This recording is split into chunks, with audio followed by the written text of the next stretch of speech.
Sharpening. I am your host, Josh Peck. Tonight, we have a very special guest to talk about his book, The Genesis 6 Conspiracy, How Secret Societies and the Descendants of Giants Plan to Enslave Humankind. Gary Wayne is a Christian contrarian who has maintained a lifelong love affair with biblical prophecy, history, and mythology. His extensive study has encompassed the Holy Bible and Gnostic scriptures, the Quran, the Bhagavad Gita, Gilgamesh, and other ancient epics, language, etymology, and secret society publications. So lots of interesting stuff. Well, this is an interview I've been looking forward to a long time. I want to get right into it. So without further ado, I would like to welcome Gary Wayne to the show. Gary, how you doing? Very good, thanks, and so happy to be here. And thank you for inviting me to your show. Looking forward to a very hopefully interesting conversation that your viewers are going to talk about for a while. Absolutely, I have no doubt of that. I've been looking forward to this a lot too, and I want to for the audience, I want to hold up your book. Thank you again for sending this. It's an excellent book. Let me make sure I can get this in the shot here. Genesis 6 Conspiracy. Excellent book. It's thick. There's a lot of good information here, but it's broken up in a way. There's almost 100 chapters, but they're shorter, so it's easy to digest. Those are the kinds of books I like to read because you know, a lot of times having kids and doing everything I do, I only have a few minutes at a time to read. So it's nice to be able to sit down for 10 minutes and be able to read a chapter or two. Yeah, I really love the book. I'm not through the whole thing yet, but everything that I've read is just excellent work. Well, thank you. I'm glad you're enjoying it. I think you'll find that this book just doesn't stop coming at you. It is loaded with information in every chapter, right through to the end chapter. So, and anything that you're reading in the beginning of the book, it's going to come up in the last part of the book as well. Good deal. And it's on a topic that, you know, since I got into this, the Nephilim, the Genesis 6 Giants, that was what really brought me into this, you know, everything that I do. And it's easy for us, I think, sometimes to think, the people who are in this thing, to think that we've already heard everything there is to know about the Nephilim and all that. But then comes along an author like you to prove all that wrong. And that's what I love. There's still a lot of exciting things to learn about Genesis 6 and at least 800 pages full of stuff, so that's great. Before we get into that, though, for those who might not be familiar with you or your work, could you give us a rundown of your testimony, how you came to know Jesus, and how that led to what you do today? Well, it's kind of interesting, and I know, Josh, you're a prophecy buff, and so are probably so many of your listeners. And I have an identical twin brother, and he showed me a book in the early 80s. And even though I was raised Christian, I kind of got brainwashed in high school and beyond that, and kind of lost my way. And he came along, and I think most of your listeners might remember this book, but he said, you need to read this book. And it was The Late Great Planet Earth by Hal Lindsey. And I still have a copy of that, and I'm still a fan of Hal Lindsey. And I read the book, and it just scared the crap out of me. And so from that point on, I decided, well, I want to find out whether or not this is legitimate. I want to know whether it's accurate, they're not making it up, and whether or not I can find this information in the Bible. And so I started to read the Bible, and I started to read anything I could get my hands on, and that just led me back to Jesus and to Christianity. And I have been a fanatic about not only prophecy but my other passions as well, and doing my best on my quest to be the best person I can be. But I have to admit, I'm a sinner like most people, and I do stumble. But that's how I came back to Jesus, and it's amazing. And I thought, you know, wouldn't that be nice if somebody could actually write a book that might influence people? And that was one of the things that I wanted to do with this book, was to write a book that might influence people and talk about things that they may not be aware of, and aspects about the Bible they might have overlooked. And as I went through on the research on this, I started coming across so much material that I didn't know or didn't believe was in the genre. And so to be able to bring so much new information to the genre and prophecy and how it all ties together and connect dots that I don't believe other writers have connected before. So it was all that sort of coming together at the same time. And that's really, really cool. Yeah, so I mean that was in 1980 or 81. So you can imagine how long I've been on the path of researching prophecy and things like that, matching it up with history and mythology, which are my other passions. That's awesome. 81, 3 years before I was born. But that's great. I mean, that's so cool, because that's why I love having guests like you on, because then I get to learn something. And that's to me, that's the best part of life in general, is just getting to learn and getting to serve. And I love that. So it's great to have a guest like you on that shares that same passion. Something else that I want to address up front, because I know you, unfortunately, you've gotten a little bit of flack for this, and I don't think it's warranted or deserved, but I think that it's similar to, I recently, well, not too recently, but I wrote a book, Cherubim Chariots, where I got into other ancient texts, especially like ancient Hindu, texts and stuff like that, purely for, it's history. People have eyewitness accounts of things, but not for gospel. But I know, unfortunately, some people have thought that, and I don't think I think the people that say this haven't even read your book, because it's clear that's not what you were going for. But since you got into, you study some of those texts, that must mean that you're promoting it. And I know, as a gospel truth or something. And I know that's not true, but I want to give you the opportunity to, just say a brief couple sentences about that, just so people who aren't familiar with your book yet don't get put off right in the beginning of the show just because we bring up, Gnostic text or ancient Indian text or something like that. Yeah, and the avenues that I researched, I mean, it really gets into the areas that I think a lot of people might find on very thin ice. And I have to tell you, it was concerning, and how would I handle it and everything like that. But what I wanted to do was, as I continued on the research, I seemed to see these same stories that were popping up over and over and over and over and over, and they were consistent with the Bible from a macro level and a directional level, but from a different perspective. So either from polytheism or from secret societies, it matters not where it came from. They were telling a very, very similar story, but from their perspective. And so I wanted to bring that information out so that people could see that this is a very, very common story right around the world. And I also wanted to make sure that I could let those societies or religions or scriptures speak for themselves, and not sort of try and twist those words or anything, so that it could be considered accurate. Because everything that I put in the book, I believe, is also weighed, measured, and balanced against the accuracy of what the Bible says. And so there's really nothing in there that is contradicting what the Bible is saying. And you may find it challenging. You may find it that I've never thought of that. You may even find it disturbing. But everything that I have in the book is also backed up by the Bible. And so everything is measured against the Bible. So if anybody has any fears of that, please don't.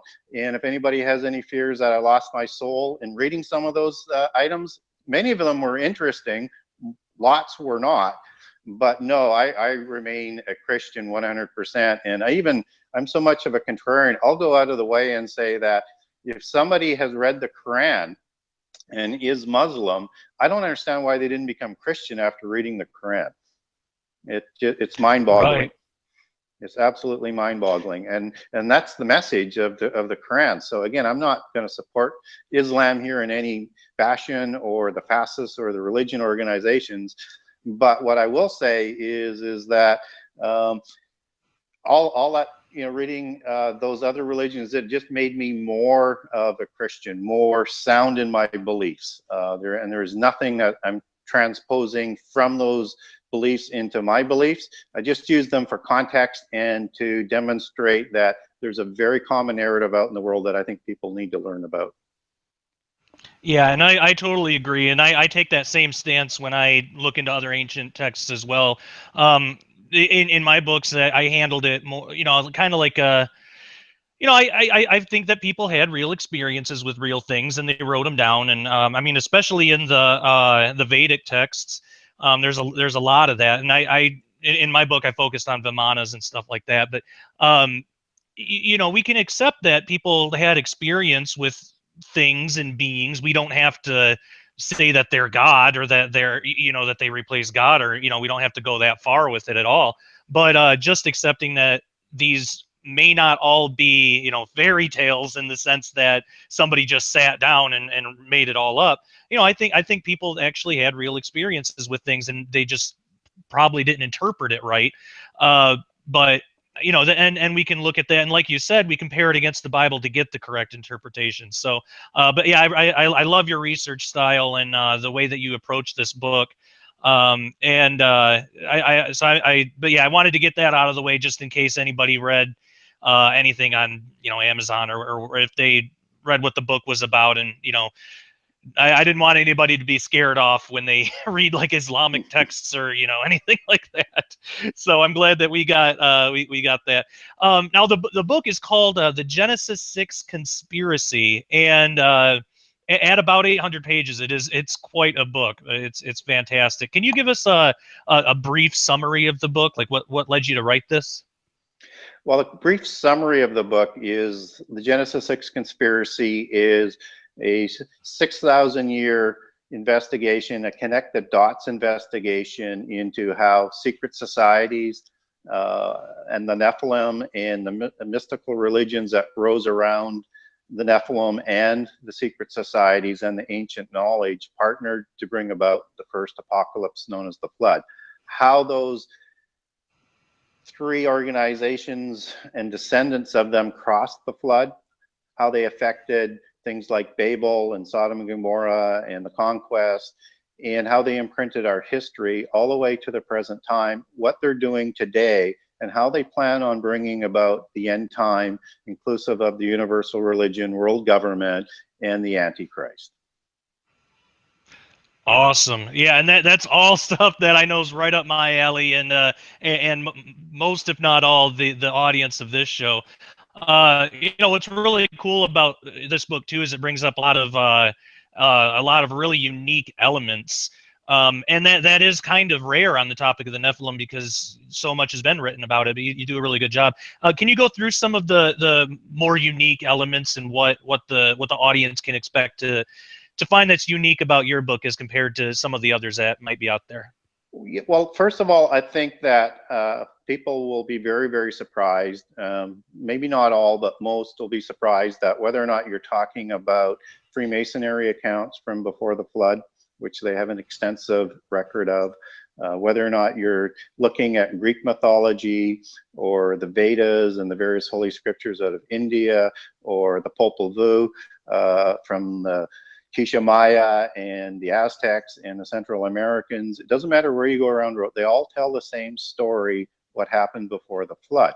A different perspective from a polytheist perspective, but they tell the same story about creation, and they tell the same story about how humankind went wrong, how they participated in helping to produce the giants. Whether they're not always called Nephilim, they're called Titans and Anunnaki and many, many other names around the world, and how these giants helped corrupt the ancient world and cause the flood.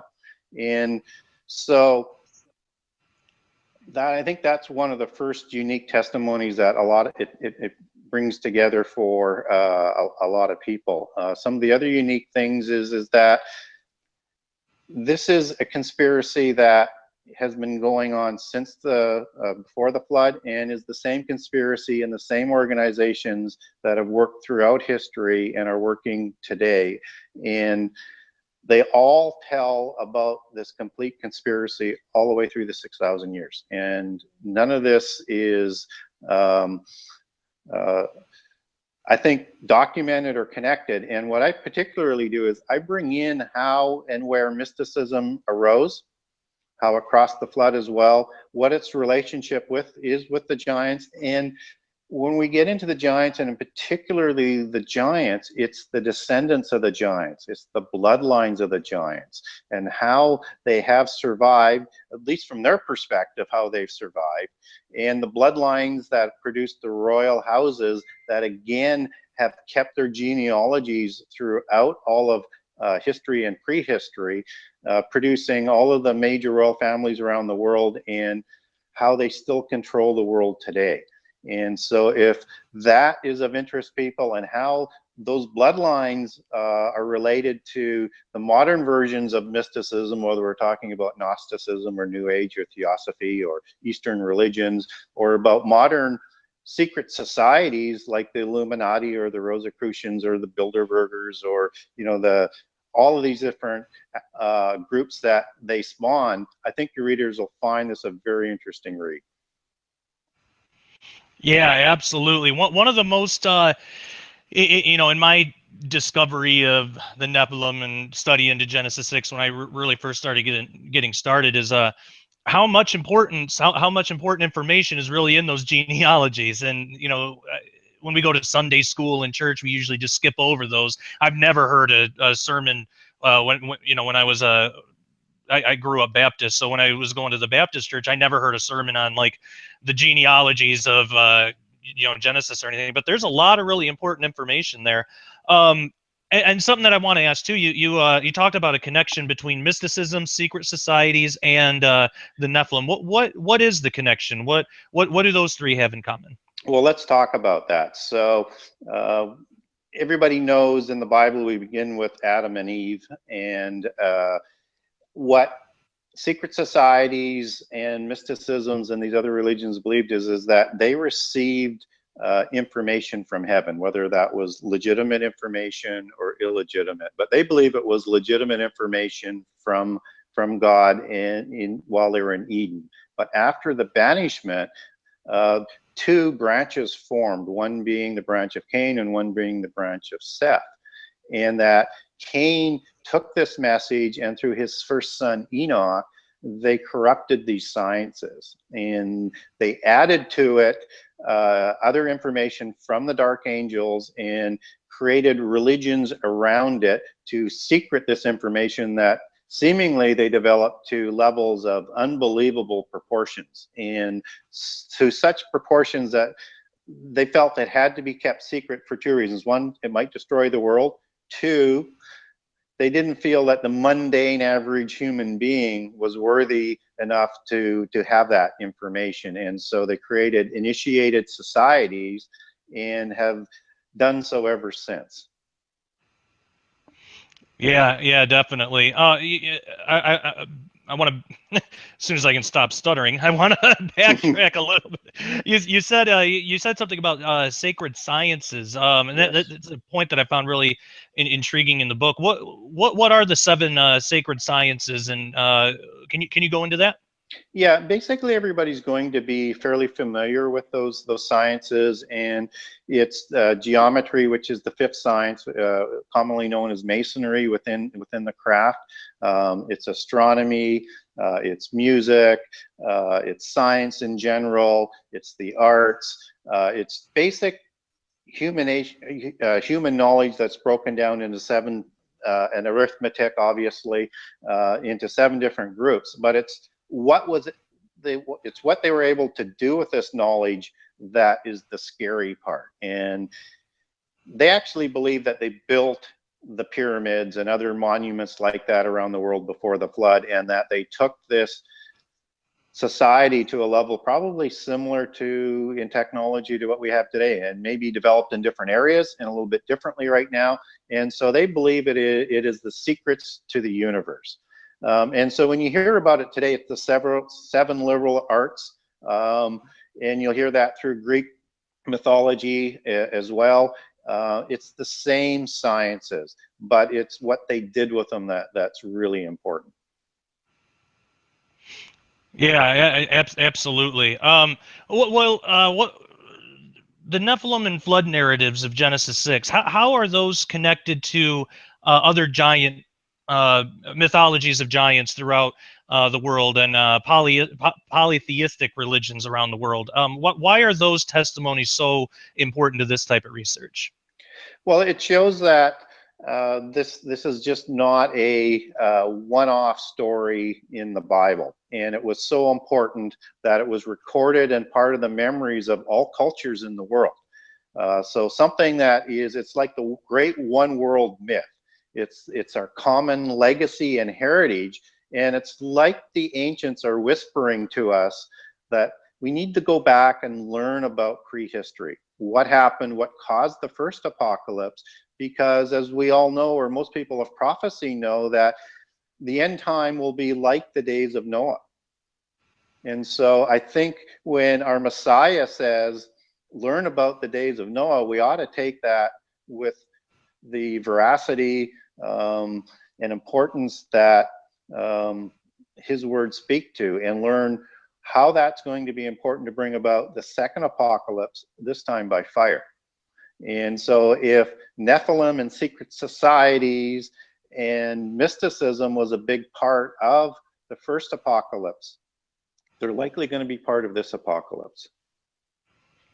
Yes, absolutely. I couldn't agree more with that. And I in a lot of my studies, I get into like quantum physics and stuff. I'm really interested in that. But there's a lot of parallels in that theology. Not that the science itself is a theology, but it's almost become that, because the scientists that teach this stuff, they don't just stick with the observation. They get into their own interpretation, but they teach their interpretation as if it's just universal truth. So like, documentaries like What the Bleep Will Do, or What the Bleep Do We Know, they'll have, some science in there, but then they'll say, well, this proves that God can't be a personal God. He's like a universal force, like in Star Wars or something.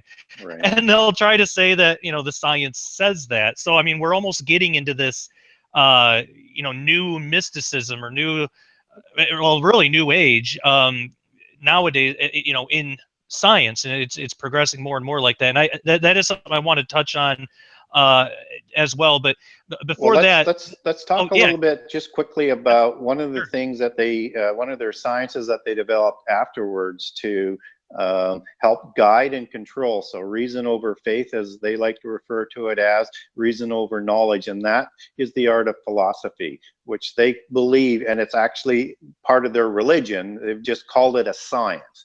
And so that science, that the science of philosophy, or the religion of philosophy, dictates how all of science ought to be interpreted.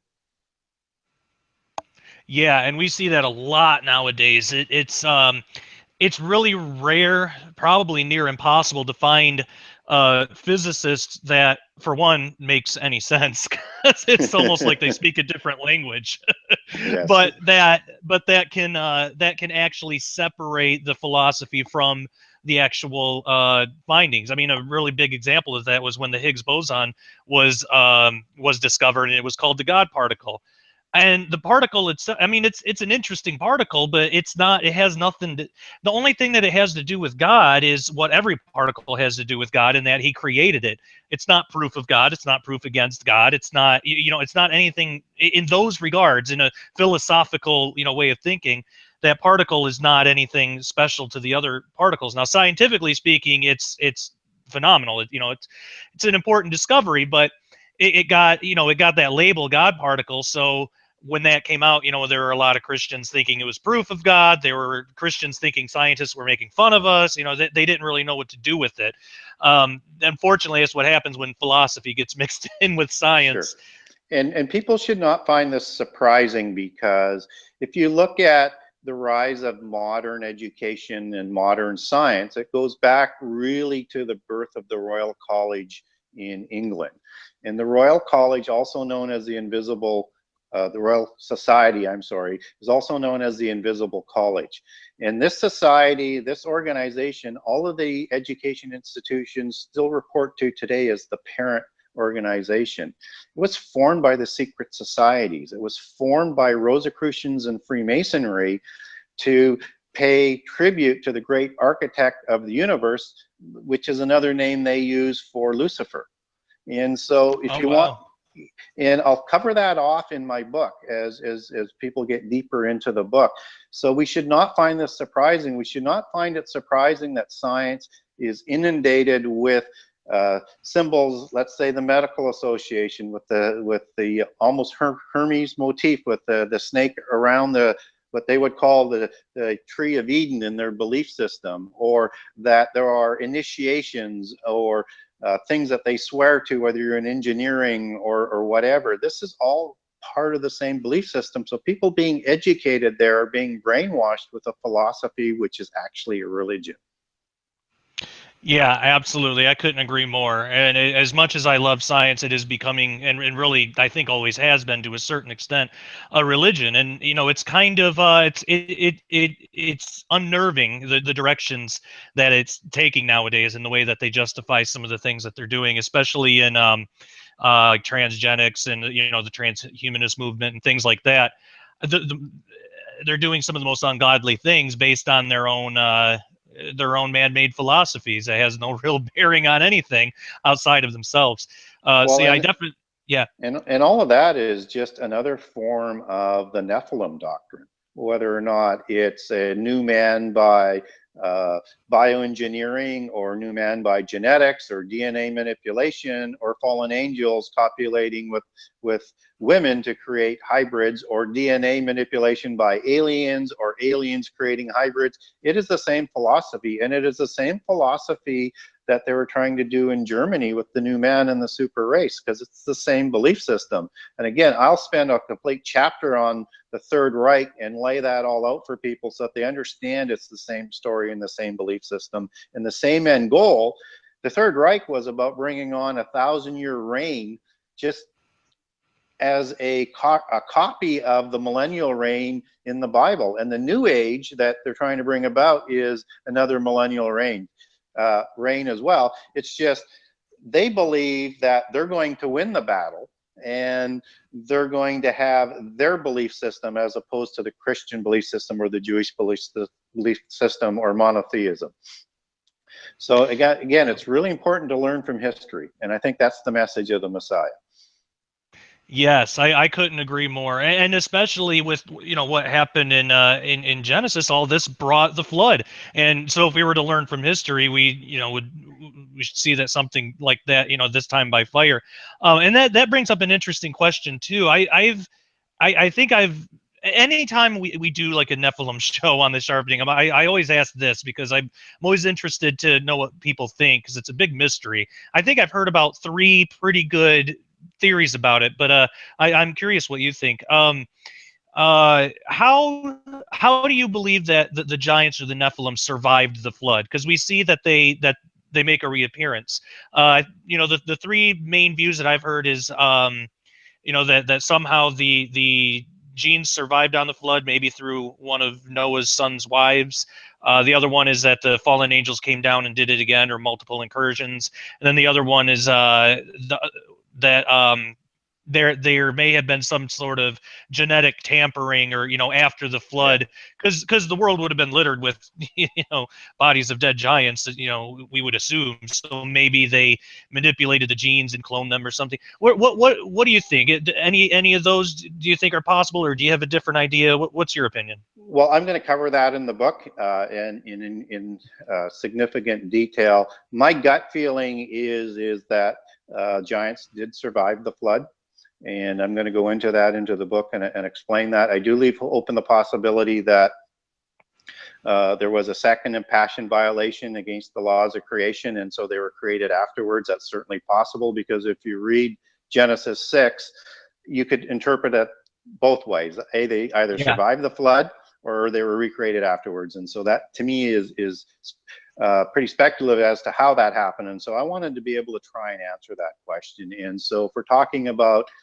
an impassioned second violation, Sodom and Gomorrah comes to the surface as one of the most obvious answers. And I'll bring in support from the Gnostic religions to suggest that there was a second impassioned violation at Sodom and Gomorrah, which was one of the reasons why Sodom and Gomorrah was destroyed, and also bring how Nephilim were related to the Sodom and Gomorrah narrative that people may not be aware of. But I'll also talk about from not only the biblical perspective, but other mythologies and religions, how giants survived the flood.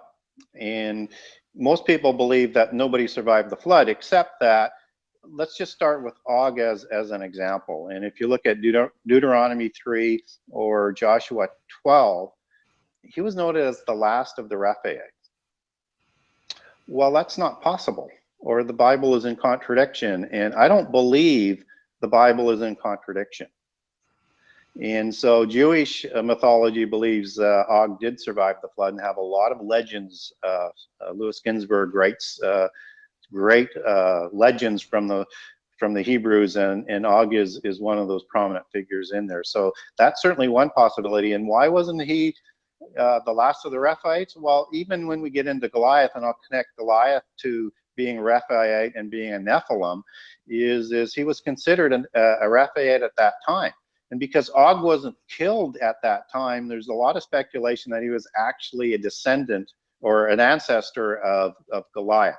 So the wording is very, very odd. And I think that really points to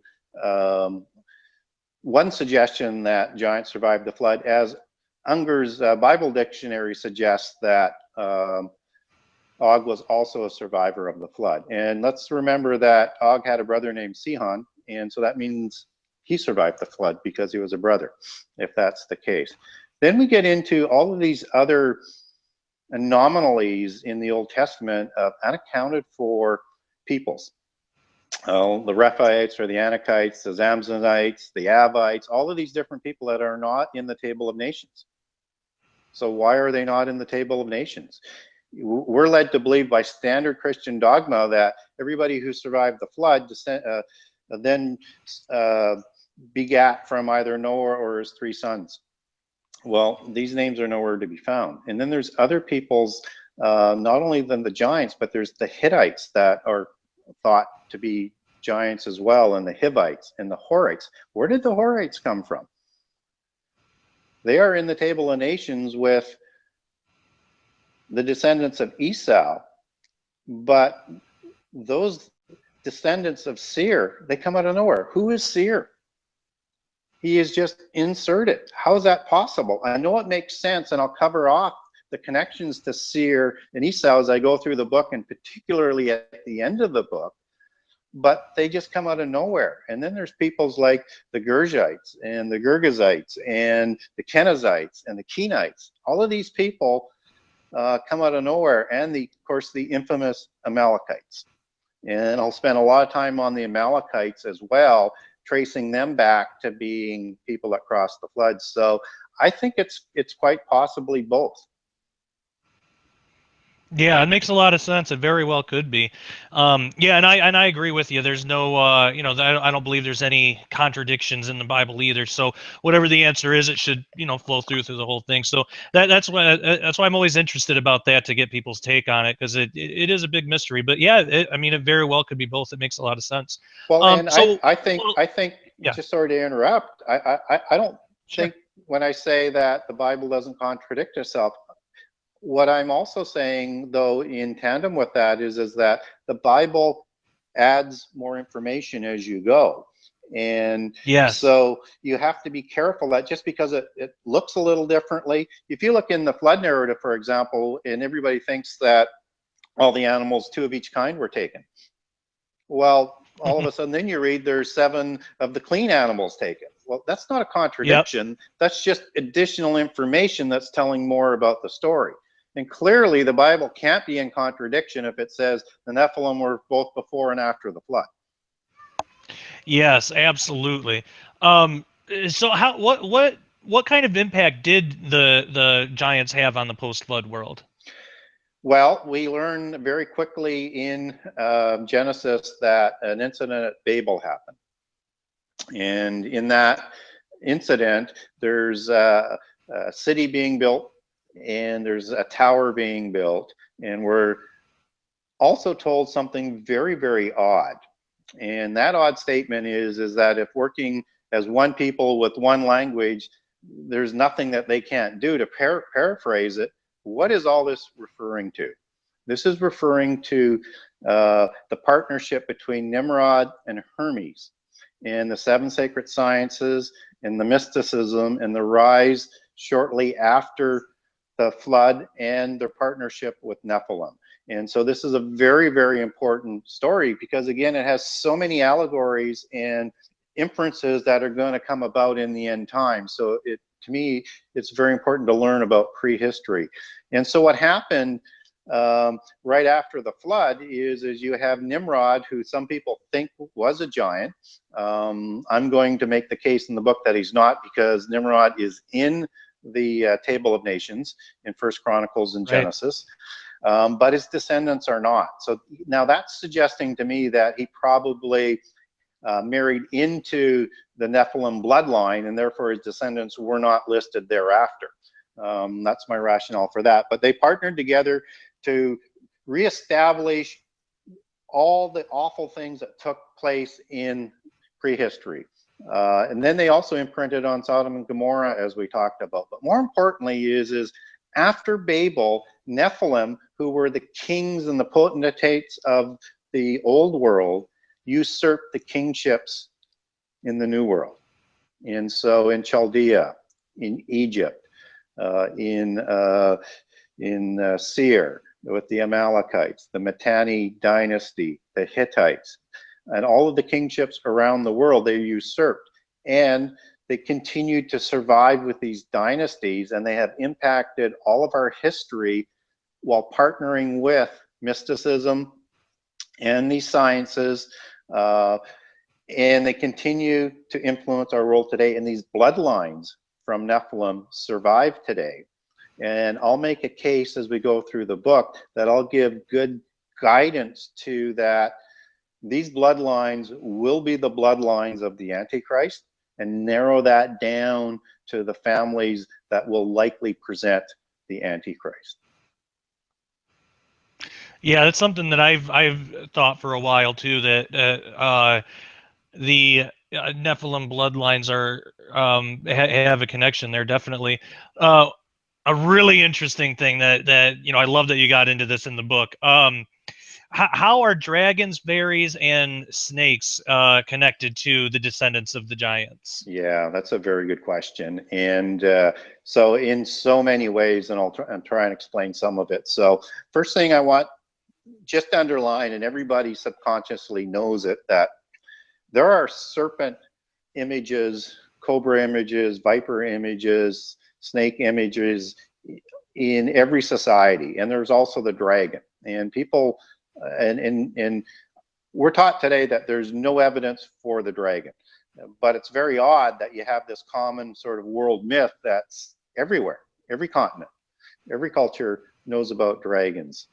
So let's just talk a little bit about that. So I'll make a case in the book that the angels, the dark angels who went to Mount Hermon and mated with human females were seraphim angels. And they were part of a group that a lot of your people will be aware of, known as the Watchers, and in Greek they were known as the Grigori.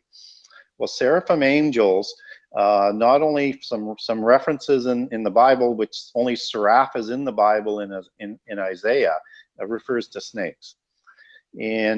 But seraphim angels were thought to look like snakes, like vipers. They had a face of a viper, and I'll bring some very parallel and biblical references in the book to substantiate that. And their offspring, the Nephilim, looked just like them. So when you see in other cultures all of these images of gods that look like snakes and giants that look like snakes and all of this imagery, they were just producing art and keeping a record of their gods and the Nephilim. And so if you look at now the seraphim angel that has the face of a viper, and you put wings on that, what do you have? You have a dragon. And if people look at the Eden incident, we look at the serpent losing its hands and its feet and its voice, and had to crawl on the ground thereafter. Well, what's important to notice on that is that there's a lot of belief out there that there was more than just serpents that had hands and legs like like a crocodile would have, or feet, let's say 4 feet. But in prehistory, there's mythology that this animal actually walked on 2 feet and was bigger than a human being and was fairly intelligent. And I'll cover that off in the book as well. But that some of these forms of serpents before the Eden incident also had wings, which again would be an animal form of the dragon. So I think when we look at the dragon imagery, and we understand that the Nephilim looked just like them in the beginning, and that they usurped the kingships and the religions in both prehistory and after the flood, it makes sense that there's this dragon and serpent imagery everywhere. And if we look at the influence that these societies and mysticism have had throughout the millennia, again, it's not surprising to me that we see this imagery in fairy tales and in literature and in all of our entertainment, because they're the ones keeping this genealogy and information alive in different forms other than the genealogies. And people don't understand that this is not done just to entertain people. This is done to brainwash people in preparation for the end game so that they'll find it acceptable. And so when we look at all of these different aspects, you shouldn't be surprised that Dracula is telling the same story. Drinking blood, which was a typical Nephilim portrait, to keep them immortal, which the Nephilim originally were and want to be immortal, that the Christian church or the Catholic church is their mortal enemy. All of these allegories are encoded in, and if you walk through any of this type of literature, fairy tale or otherwise, what seemingly is innocent, what is seemingly outside the box, they're going to have the same religion and allegories and genealogies and secrecies in there. So if you get into King Arthur, if you get into Robin Hood, you're talking about the same thing over and over and over again. Yes, absolutely. And yeah, one thing I wanted to ask too, do you think that there's do you think these things are still presenting themselves to people? Because there's a lot of supposed alien encounters that they'll abductees or experiencers or contactees, whatever you want to call it, they will claim that they have seen reptilian beings. Do you think there's a connection there?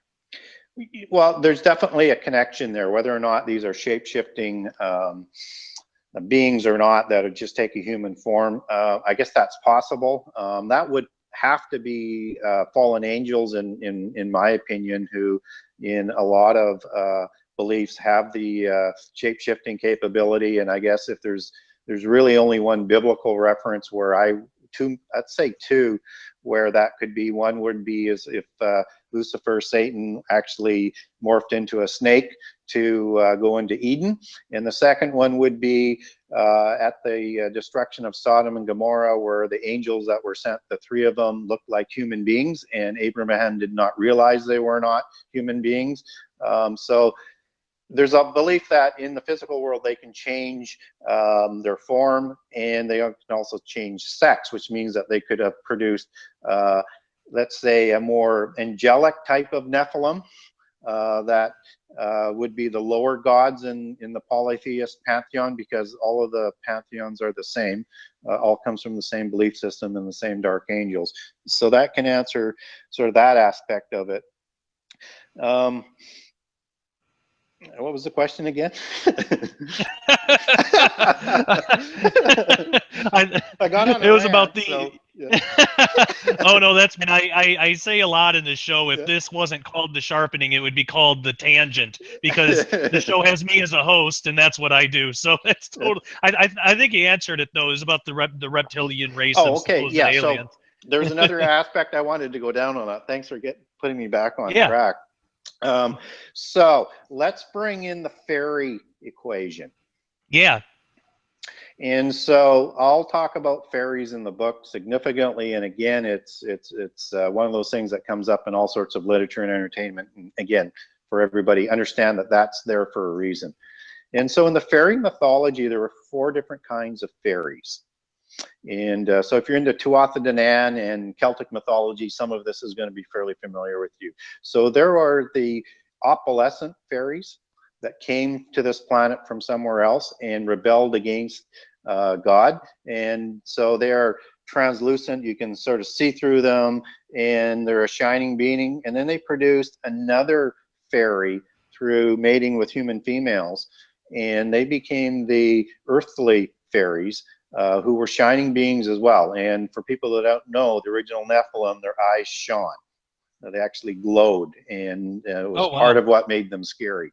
And you'll see that. That's why you see that in science fiction movies, let's say like Stargate series. That's why their eyes will glow. Okay, that's that same idea being kept alive again. And so below that, there are two sets of little people. And people will know the little people like the leprechauns or the gnolls, and there's several different subsets. And in the one set, there's 3 sets of little people, and inside one of those little people is a sect called the Gray Neighbors. Now these now these Gray Neighbors have the same physical description as the Gray Aliens. These little fairies also had flying machines, and they kidnapped people.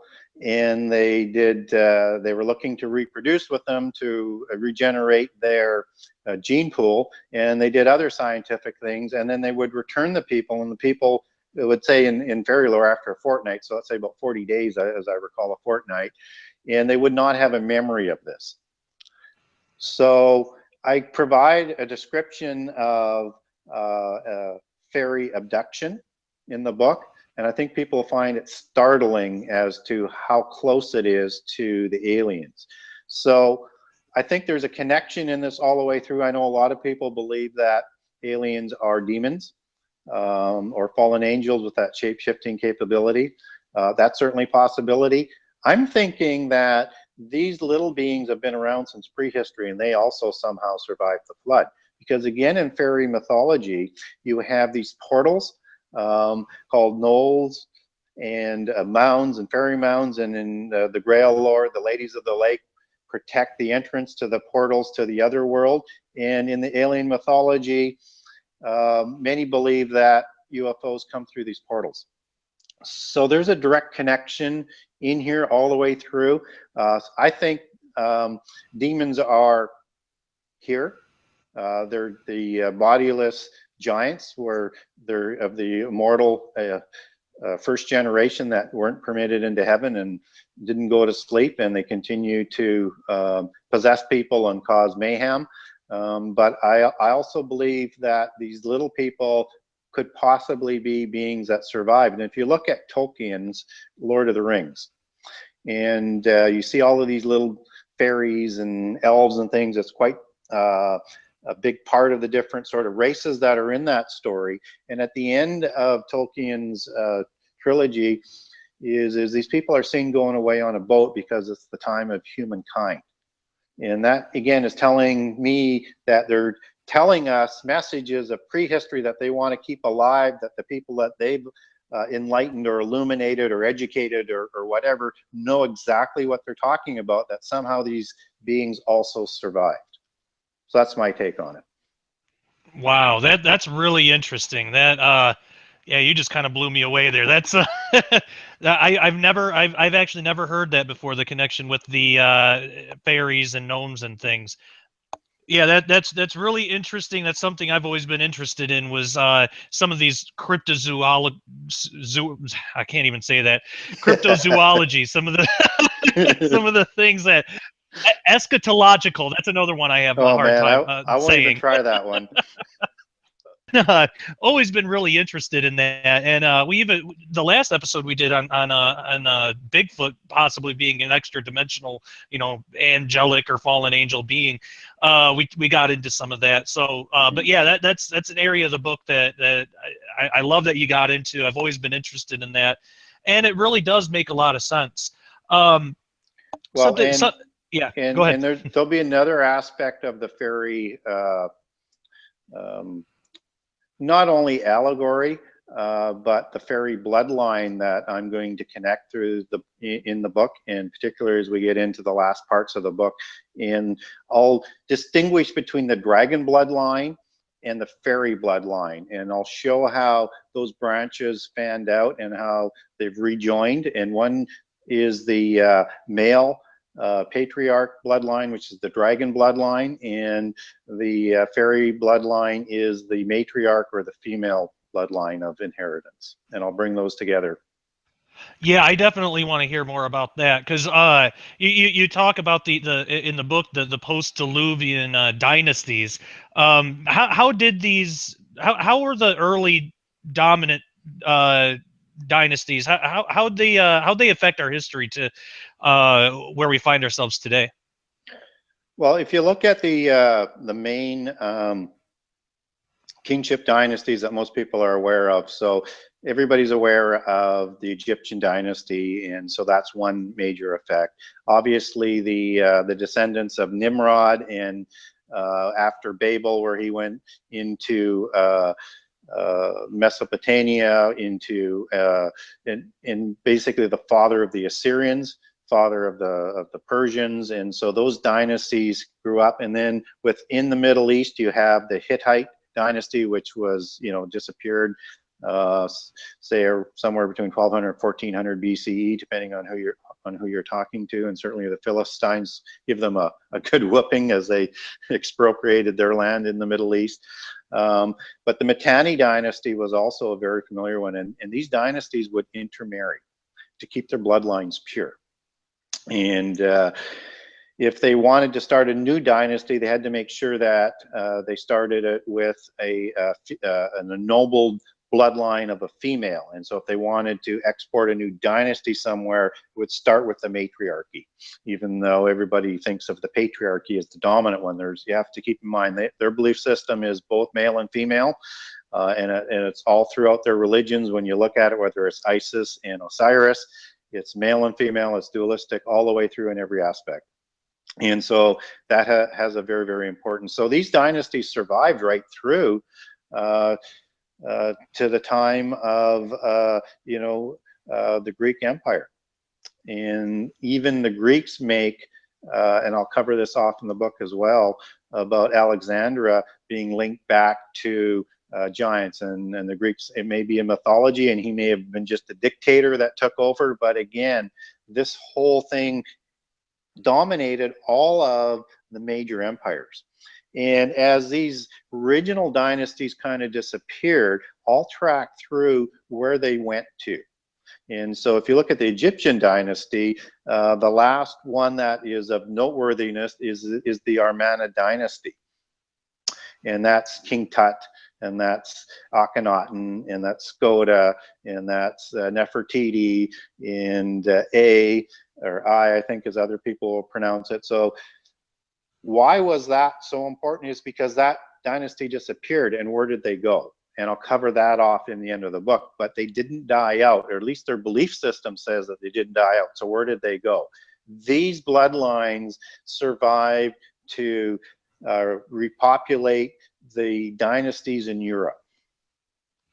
Now, this doesn't necessarily cover off the Red Dragon dynasties of China, although you can make a case that they migrated out of the Middle East and in that direction. But there's a separate bloodline in there. I didn't follow that one because the book is long enough as it is. I kept it more for the Western side of civilization. But understand there's a very strong Red Dragon dynasty, as they call it, in Asia. And so these dynasties survived to make most of the kingships that we're aware of through modern history. And most of the power being transferred back and forth would be either a Vatican-dominated kingship or from these dragon kingships. So when you look at history, look at it from a view of there's two different sides with warfare going on all of the time. And these dynasties succeeded in, for the most part, keeping their royal bloodlines on the throne all of the time. And so if you do, let's say, get a usurping of the Plantagenet, that was in England, and that was by Henry VIII, and you wonder why he's so maligned. Well, he may have been a bad person, but that's not the real motive. It's because he would be coming from as an outsider, whether it's Vatican sponsored or not. And so if you look at let's say Shakespeare, who wrote a lot about genealogies and kingships, he is documenting these bloodlines as well, even at that time, and he is not nice on the Tudors. I mean, he takes them takes them down in his writings, and whether it's Richard III or whoever else, or King Lear that he's talking about, or Hamlet, he's holding those bloodlines in a completely different sort of respect level. And so these bloodlines may not have kingships dominating the world today, but these families control what goes on in the world today. And so we may not recognize them as kings, but some of them we will. And understand that you need to follow the King of Jerusalem title. This is the title of the Antichrist, and it's part of their bloodline legacy, and they'll declare themselves, that the Antichrist will declare himself as the King of Jerusalem, and also putting in the Benjamite lines of that inheritance that Joshua had originally given back during the Exodus. And I'll cover that off in the book as well. Wow. Yeah, absolutely. How does what is the relationship between the descendants of giants and the Antichrist? How do these bloodlines play into that? Well, because these bloodlines have been intermixed and ennobled and tracked all the way through, they're going to use these genealogies to establish the pedigree of the Antichrist, and that he goes way back and back to these fallen giants. You have to remember, he's the Antichrist, so he's going to have a completely different pedigree than what Jesus has. But they will also, and again, if you go into literature, you're going to learn about this as well in terms of modern literature. When we talk about, let's say, the Da Vinci Code, they're going to find a way to mix in, I don't believe, rightly, I don't think they can actually prove it, these will be falsified genealogies, that Jesus survived, had children, and has intermarried into these bloodlines. And so they've been keeping these bloodlines purified. They keep 3 possible Antichrist figures indoctrinated and ready to go all of the time. And when the time is right, they will select one of these and he will step forward. Wow, yeah, that's really, really interesting. And I love that you get into that topic in the book, because I love Bible prophecy, and obviously the Antichrist is a big piece of that. Something that we do on the show, we have viewer questions, and we are at that time. For the audience, if you want the chance to send in questions to guests, you can go to Facebook and ask to join the Sharpening Facebook group, and I'll happy to accept you as long as you don't have a fake account, because we got enough of those as it is. But before any show, I'll pin a post at the top that says who the guest is going to be, what the show is going to be about, and give you, the audience, the opportunity to ask questions. So again, you can go to the Sharpening Facebook group to do that. We do have, well, actually, we have 2 questions. The first one I missed. It was from earlier, but I'm glad that I caught it. Timothy asks, you label yourself as a Christian contrarian. What does the term Christian contrarian mean? Well, it means that I don't come by my views as a standard Christian dogma that's taught in the churches. I know there are so many different dogmas and things being taught out there, so I let the Bible speak for itself. And if I don't understand something in the Bible, I'm going to research it until I think I have that understanding and back it up. So it's a very contrarian view that I prefer to read the scripture and understand it for what it says. And I know there's more learned people out there than probably me, for sure, but I'm not going to listen to what somebody tells me. I will, but I'm going to check it out.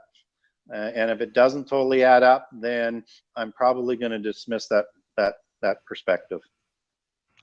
Amen. I'm right there with you. I'm the same way. You know, I grew up in a Baptist church, and it was it was nice, it was loving and everything, but there were a lot of questions I had that just didn't have answers, or even really any kind of solid answers to it. And it left me curious. And eventually, and this isn't the church's fault, this is my own fault, Eventually it led me down the path of New Age. You know, I got into New Age theology, trying to find answers to some of the some of the stranger questions that, you know, that I had that they didn't want to touch in the church. But through that, coming out of that, and then really dedicating my life to Jesus, and doing what I'm doing now, that did lead me to, instead of just accepting what tradition, you know, what church tradition tells me, I wanted to see what the Bible said, because there are a lot of differences in what church tradition will say, Yes. as opposed, you know, compared with the Bible. So I am right there with you, and I appreciate that. I appreciate that stance and that tactic. It's the same one that I take in all my research as well. Michael asks, do you believe they are building an army of Nephilim giants and monsters to do battle with the Lord at Armageddon now in the deep underground military bases? Well, nobody really knows what they're doing down there, but I believe the question is what do I believe? What I do believe is they're doing a number of nefarious things. I do believe they are working on DNA modifications and biotechnology and things like that. I'm not convinced that they've got giants ready to go. But I do believe they are trying to create a new man, and I do believe they are preparing to make a stand that's not that far away. I don't think there's giants down there at this point in time. Yeah, I agree with you. It's definitely interesting to look into, though, especially if you look into things like the Denver airport and the possible or supposed base that's supposed to be under there, or the Dulce base. Lots of really interesting things out there. I don't know how truthful any of it is, but it's definitely interesting. They're preparing. It's for what? Yeah, yeah, absolutely. So, what is your view of that? Like, what do you think the whole end time scenario? How is it going to play out? What's going to be, what's going to be the thing that they use to deceive everyone? Is it going to be like a fake alien thing, or is it going to be some kind of political takeover of the world? How do you see all of this? It's kind of a big question, but how do you see all of this kind of unfolding? It's going to be some of each in there. So we're going to have an alien aspect to it. All depends on how they want to present it, but likely an alien aspect that we're just one of many species sitting at the galactic table, like Star Wars, like Babylon 5, like Star Trek, and that there are two sides to this war, and this side is for freedom in terms of the aliens and stuff, and fighting against the evil God. Because you have to remember that these people believe that Lucifer and God are equals. Yeah. And that they actually have a chance to win this, and this is an ongoing fight. So we're going to be asked to fight for our rebellion. That's going to be this underlying tone. So there's going to be an alien involvement. And even if we look at some of prophecy, we read in Daniel and Revelation where this war reaches into the heavens. And so that's a bit allegorical, but I think that's a reference that there's an alien presence that's going to be utilized in that. We also have to understand that the fallen angels are going to be released in the end days out of the abyss. Yeah. Where they were locked away before. So that's going to be an aspect in terms of Nephilim and how they work with possible aliens and the governments and the secret societies and all these other things going on. So all of this is coming together. We can see that coming together, I think. But if we look from history, whether we look at prehistory or Babel, we saw that first there was the universal religion. And so that should come together first, and the false prophet will stem out of that. So whether we're talking about Enoch, son of Cain, not of Seth, and people need to understand there were two Enochs in prehistory, and they were not the same, and there are different books surviving written by each, that there is that as a false prophet, and the potentates through the Nephilim that came along, just like we'll have descendants of Nephilim and potentates that are going to form world government, but you have to have the universal religion first, in my opinion. And just like at Babel, we had Hermes. He was the false prophet that was that was leading the universal religion there. So we have to have the universal church, then we have to have the false prophet. That will lead to, because of the power of the universal religion, to 10 empires being set up. just as Daniel talks about, just as the Club of Rome has planned. That's their job, to bring about these 10 empires. And I look at those as trading blocks, economic zones, powers of influence, not separate countries, as so many prophetic people have looked at in the past. So they'll have 10 different empires in the world that form this world government. And it will be the Antichrist that negotiates this world treaty. He won't be totally known. Christians will recognize him as the Antichrist, but he won't be crowned Antichrist until halfway through the end time. And so there's a distinct order of how this needs to have happen. And I know it's difficult to believe that there'll be universal religion, but you know, that's what Revelation tells us.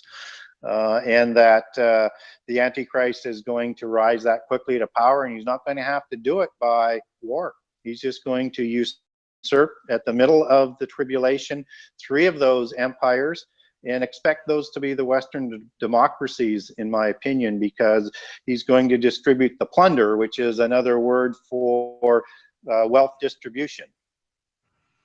And so all of this has played out in the past, and that's why I have one of the chapters that is named as I transition from the old part of the history of the Nephilim into modern times. Nothing new is under the sun. We've seen this before. We're going to see it again. So we're going to see an ever-growing movement to bring down borders and attacks against nationalism, Christians and monotheists being slowly set aside as the mundane, the people that will not be permitted to join the new age because we're not worthy and we're incapable of evolving. This will only be reserved for what they would say, some people might say is the RH bloodline, but they also refer to it as the gene of Isis, that there's a particular gene, what they believe that they have. These will be the people that will take over their new age, not the regular people, and it's usually the rich. So, but right. That's a sort of a broad stroke as how I see things coming together. And look for it to come together through, you know, the slow movement of the negotiation of free trade treaties, technology. But then, as with all prophecy, in my opinion, is for it to happen very quickly in short steps with cataclysmic events.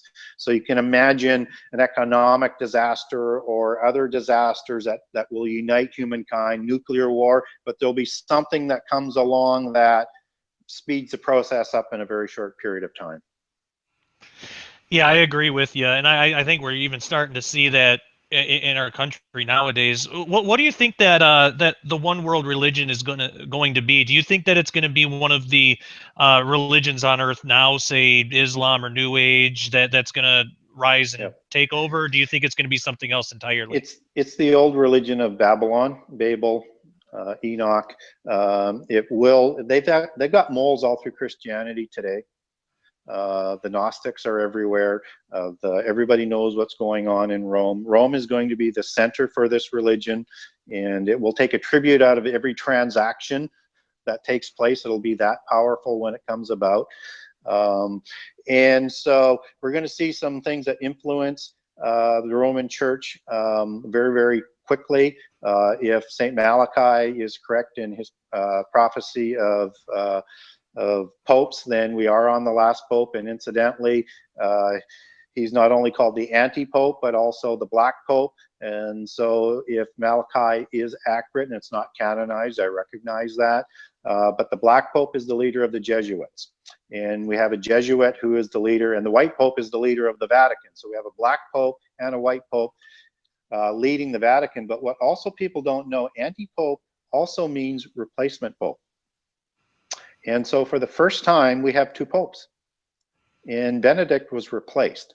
So if we're going to start seeing a speeding up, then we've got the right pope, because this is supposed to be the last pope before the false prophet. I know people think Francis, in many aspects, is either the false prophet or the Antichrist. He's not. He's too old, I think, and we need a transition. Look for the Mary apparitions out of Catholicism to rise to significance in the Roman Church as the whole thing sort of takes over Catholicism, and I'm not anti-Catholic. My parents, not my parents, my wife's parents, and are Catholics, and very strong Catholics. They're good people. This influence is just going to usurp the church and become the universal church. And we know it is the Roman church because it sits on 7 hills in Revelation, and there's only one city that sits on 7 hills. So this will be the religion. So it will be mysticism that takes over Roman Catholicism, that uses cataclysms. And if you look at Medjugorje on the Mary apparitions that come back around, these children were indoctrinated in the 90s. They will go out with messages to the world to convert to one religion, repent, or a cataclysm will happen. And there'll be 10 of these messages. I think this is going to play a significant part in making that shift to bring about the universal religion. And so it will be mysticism inside a broken Christianity. How they break Christianity, go to the Da Vinci Code and all of the writings and the Holy Grail legends, and you'll learn all about it, is they are going to try and convince people that Jesus did not die on the cross. And therefore, as Paul said, if he did not die on the cross, then Christianity is a lie and our religion falls. And that's how they're going to go after it. They're going to go after Paul, and they're going to go after the resurrection and the virgin birth. And so they're going to say that part of these descendants through Joseph of Arimathea taking the Grail children married into these Nephilim bloodlines that I'll lay out through you in the book. So this is how Christianity will fall, or at least be controlled, although those who are faithful are going to be persecuted, but we'll know what's going on. And we'll need to be patient and endure. But Christianity, as we know it, will change, and the moles inside the church and all these other things going around will make that happen. Yeah, it makes a lot of sense. It's definitely something that we need to keep watching out for. What are some of the other things that like secret societies are doing today to prepare us for what's to come? You know, to deceive us or to break apart the church, or how do the secret societies fit into the whole plan here? Well, the secret societies, they are controlling all of these different aspects, and there's a hierarchy to these secret societies. So people are familiar with Freemasonry, but they're just one aspect, and they really get involved on the political and sort of business aspect and start selecting people to be initiated to become illuminated. And once they're illuminated, they then become the Illuminati. So they have organized groups like the Skull and Bones and the Bilderbergers, the CFR, the Trilateral Commission, Club of Rome, all these different organizations that are trying to move the world together and to form a world government. So that's the political aspect. The secret societies also control the banking arm. And the banking arm, and I'll talk a lot about the Rothschilds, they're only the visible part, but they were created, the Rothschilds, as the banking arm. And if you look at what's going on in the world today, if you look at some of the last bastions of countries that don't have a Federal Reserve Bank, let's say like Iraq, or Afghanistan and Iran and Korea, I think there was like 7 that were left that didn't have a reserve bank. They're finding ways to overthrow those countries and change their political stature so that the banks can get control of those remaining countries, and they'll continue to fall as we sort of march towards global occupation, as Gary Kaw said in the 90s.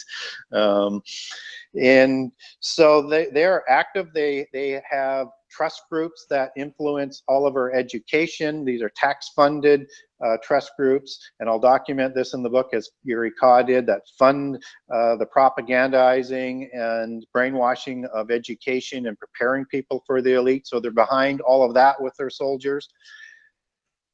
You have to understand, this is a Leviathan that not only has many arms, but many heads.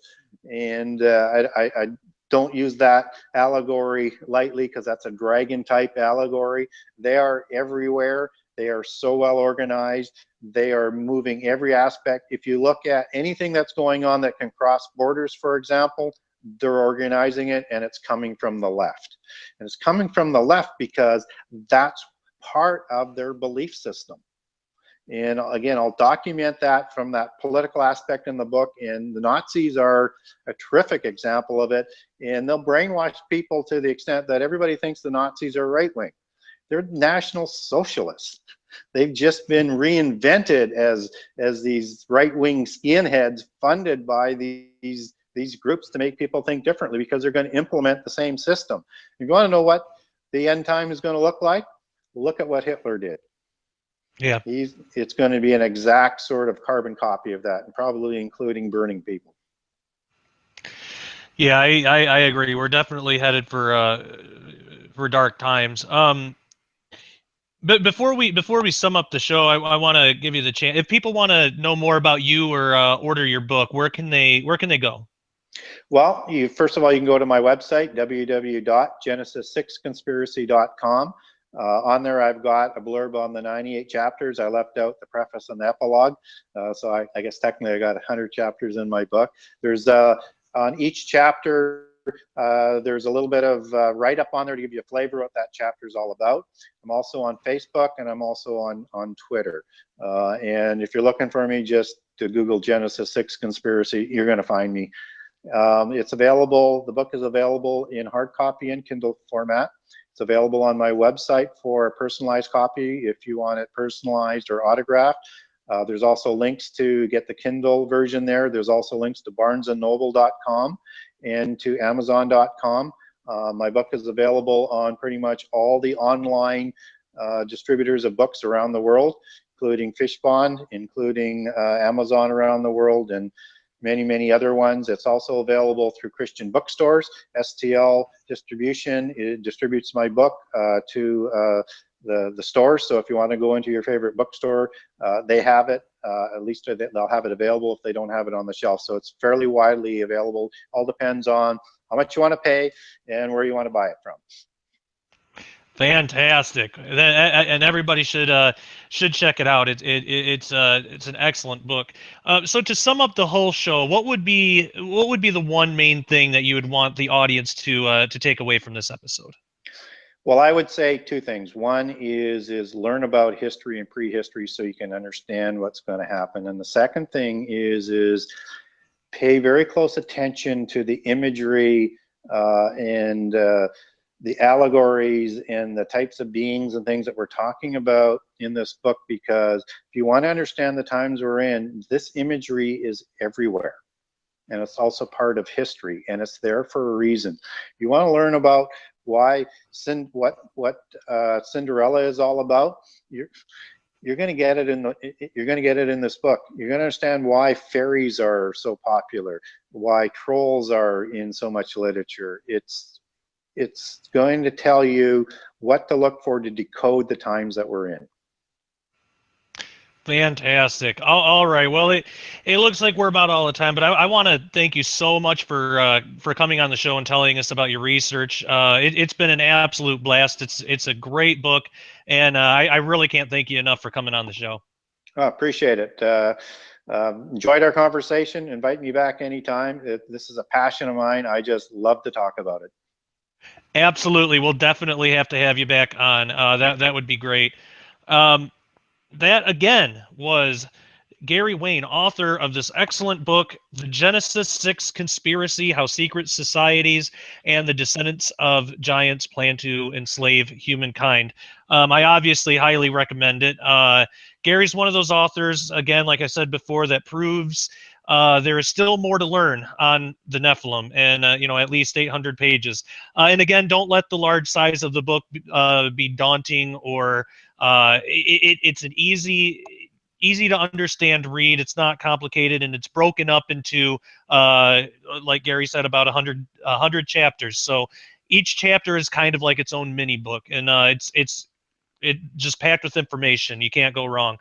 I also want to state for the show, make sure to stay tuned to future episodes. We are doing some exciting things. We're going to be adding some new elements to the show to help it grow. We'll be trying out a few new things and getting some more people involved, in fact. If all goes to plan, we're going to be implementing some of these things, some of these new additions as early as the the episode after the next episode. So so not the next one, but the one after that. So make sure to stay tuned. It's going to be exciting. Now, if you would like to find more episodes of The Sharpening, you can do so at ministudyministry.com and my YouTube channel, youtube.com/Josh Peck Disclosure. Also, if you care to help support Mini Study Ministry, you can do so at ministudyministry.com. Your donations help go to the everyday running of the ministry and help bring more episodes of The Sharpening, as well as more books and other materials. And as I do in every episode, I'll say it again, please only donate if you feel God leading you to do so. If you're not sure, or if you don't feel led, you can always pray for us. We can always use more prayer. We're not 501c3, so your donations aren't tax deductible. And also, I'm never going to be the kind of person that's going to promise extra blessings or a miraculous tenfold return on your money or anything like that if you choose to donate financially. We're not in the business of making promises for God. But what I can promise is that your help, whether it's prayer or financial, it's greatly appreciated. It keeps us going, and it's the only reason we're able to continue doing what we do. So all of that being said, I want to thank you so much for joining us. This has been The Sharpening, and I am your host, Josh Peck. As always, take care, and God bless.